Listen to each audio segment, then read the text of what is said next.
কি ব্যাপার বাবা, তুমি তো কিছুই নিচ্ছ না। না না, খাচ্ছি। কি রে, তোর বন্ধুকে খাবার তুলে দে। দিচ্ছি মা। হ্যাঁ হ্যাঁ হ্যাঁ, খাও বাবা খাও। খা, কি খাস না খাস ঢাকায় দিব না, আমার লাগবে না। চিকেন দেবে? না, লাগবে না দোস্ত। ঠিক আছে খাও।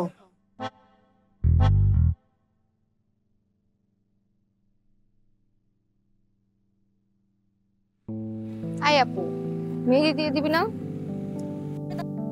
আরে দে, কাল তো তোমার বিয়েই হচ্ছে, তুমি জামাইয়ের সাথে কথা বলতেই পারবা। আমি যদি পারতাম আমি কি দিতাম না, একাই দিয়ে ফেলতাম। আই আপু, মেহেদি দিয়ে যা। দাঁড়া,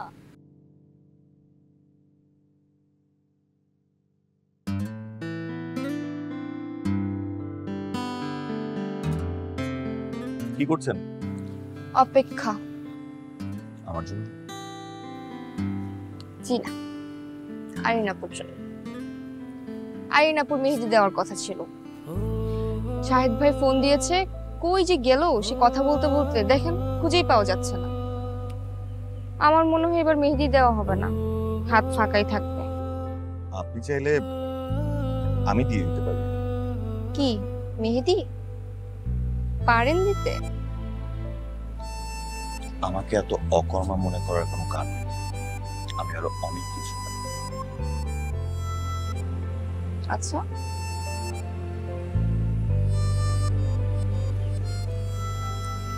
না থাক, বাড়িতে অনেক লোকজন, কেউ দেখে ফেললে কেলেঙ্কারি হয়ে যাবে। সবাই ঘুম। অবশ্য আপনি না চাইলে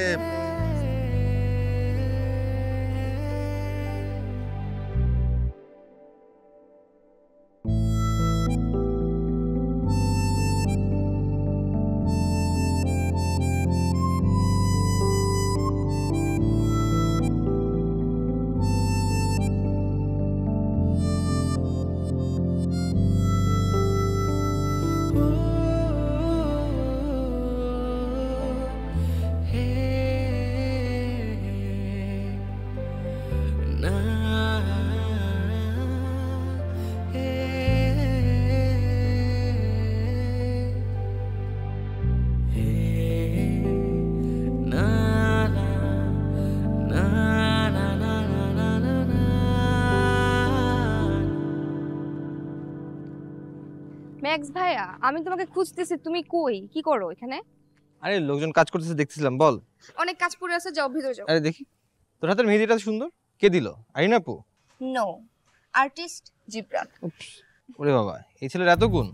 এত গুণ বলতেছো? একটু আগে আমাকে ফোন দিয়ে বলে কি টাইটা বাঁধতে পারতেছ না, একটু ম্যাক্স ভাইকে ডাক দাও। এই জন্য তোমাকে ডাকতে আসছি, যাও টাইটা বেঁধে দিয়ে আসো, যাও। তোর কি মনে হয় ওর টাই বাঁধতে আমি যাবো? দেখ অন্য কি আছে দেখ। আমি যাবো? আরে যা, আমার কাজ আছে।